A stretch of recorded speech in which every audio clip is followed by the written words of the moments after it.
Yo, it's your boy Shadow here again.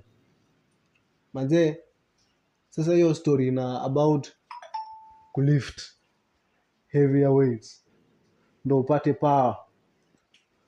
So usitoke kama ni msee unainua 40 kg, sasa juu unatafuta power, unaanza kuweka 100 kg bench press. Hiyo sasa utakuwa unafanya ego lifting. So it's a gradual process. Kama unatafuta power, kama unainuaga 50 kg, unaweka kitu kama 55 kg ama 60. Alafu sasa juu ni weight huwezi inua, unatafuta tu msee akupatie support, a light support. Hivyo sasa ndo unatafuta power. But sasa kama unainuaga 50 kgs, alafu sasa umetoka kwa 50 kgs umeenda kwanza kuinua 60, umeanza kuinua 100 kg, I mean, itakaa sasa hiyo ni lifting. Yeah. So add weight pole pole.